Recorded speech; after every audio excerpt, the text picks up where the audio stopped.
And you talk so much it's like you're afraid that if you ever actually stop talking, people will somehow forget you're standing in the room, so you just keep talking. You smile when you talk. You won't smile when you talk. You kiss with your eyes open, you won't laugh at a stranger, and you'd fuck a stranger for a high five. You grip the steering wheel too tight. You hold on like you're afraid your car's gonna somehow go off to some more important destination without you. And you've been living your life like you're dying. Like you're dying for some better life to come rescue you from this life and plant trilliums in your hair, but that life ain't there. That life ain't never show up, so you just grip your daughter's hand too tight. Like you're afraid she's gonna go off to some more important destination without you. You've got a Facebook page. You've got a MySpace page. You've got something like 700 friends, unlimited access to music and information, a life expectancy that far exceeds any generation that precedes you, and you're miserable. The local news keeps telling you that in the West we don't have to suffer during times of war anymore.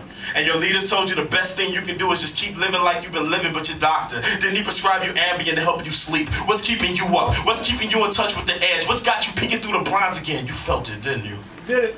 Because you worship breath, like you already know why only 20% of soldiers were able to fire at their enemies in World War II. And you worship death, like you already know why by the time we got to Vietnam, that number was up to 95. Weren't you there when the United States military started practicing psychological warfare on itself? When the paper target was replaced with a balloon filled with red paint, and all of those humans became targets, or tangos, or gooks, or ragheads, and it got easier to put a bullet in the head, and it got harder to put a child to bed without feeling hollow. It reminds you of something a rifle once said.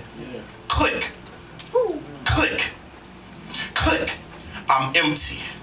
Empty like a freshly minted casket. Empty like the gun holster of a dead soldier. You are empty like his eyes. You with the symbol parked outside in your driveway. And you with that unplayed Steinway taking up space in your living room. You with the full ashtray and empty scotch glass for a therapist. You must have felt it because you've got a pocket full of lottery tickets for a financial strategy, a vibrator for a love life, a pair of sunglasses for a personality, a nemesis in your mirror, a flag covered box for a brother, and a revolver for a backup plan. America is an entire nation with post-traumatic stress disorder. Just like 1/5 of all soldiers who returned from Iraq.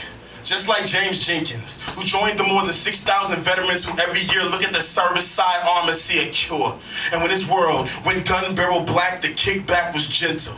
The kickback was soft, like the movement of a trapped animal that knows it cannot escape. The kickback was subtle, but you felt it. I know you did. Because I felt it too. Yeah.